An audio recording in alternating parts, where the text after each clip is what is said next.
ఈరోజు ఏదో ఒక మంచి పని చేసి చనిపోయిన వ్యక్తికి ఏదో విగ్రహం పెట్టారంటే అది వేరే విషయం. విగ్రహం పెట్టుకున్న స్వ విషయం. అతను చనిపోయి బెట్టింగ్ల ద్వారా అతను డబ్బులు కోల్పోయి ఆత్మహత్య చేసుకున్న తర్వాత సంవత్సరం తర్వాత అతనికి ఒక విగ్రహం కట్టి ఆ విగ్రహం ఓపెన్ చేయడానికి జగన్మోహన్ రెడ్డి మొబిలైజేషన్ చేసుకొని బయటికి వెళ్ళి 3 ప్రాణాలు తీసాడంటే ఏ రకంగా దీన్ని మనం ఆలోచించుకోవాలో అర్థం కావట్లే.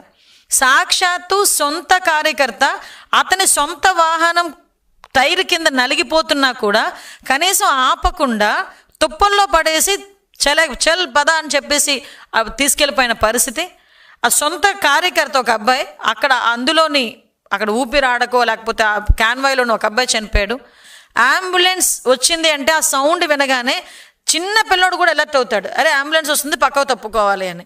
అటువంటిది ఆ అబ్బాయి కనుక ఇన్ టైంలో హాస్పిటల్కి జాయిన్ అయి ఉంటే బతికేవాడు ఆ రోజు. కానీ ఈరోజు పరిస్థితి ఎలా ఉందంటే ఆ అబ్బాయి ప్రాణాలు కోల్పోయి తల్లిదండ్రులు కూడా కేవలం జగన్మోహన్ రెడ్డి పర్యటన వల్ల నా కొడుకు చనిపోయాడు అని చెప్పి ఆ పిల్లోడిని బయట తీసుకురాలేం కదా.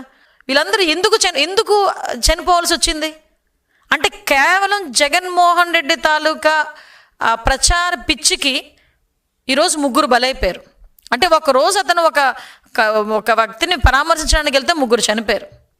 ఆ పొదిలి వెళ్తే రాళ్ళు ఇసురుతారు పోలీసుల మీద, ఆడవాళ్ళ మీద చెప్పులు ఇసురుతారు. అనంతపురం వెళ్తే అతనే ఒక సెల్ఫ్ థ్రెట్ క్రియేట్ చేసుకుంటాడు. ఇతనికి అలవాటు కోడికత్తి దగ్గర నుంచి మొదలైంది. బాబాయ్ హత్య, కోడికత్తి, గులకరాయ్ ఎన్నున్నాయి ఈరోజు మనం ఎగ్జాంపుల్స్ చూపించుకోవడానికి. కాకపోతే నేను అంటున్నాను ఏంటంటే ఇలాంటివి జరిగేటప్పుడు కూడా కనీసం ప్రజలకు మనం ఏం సమాధానం చెప్పాలి.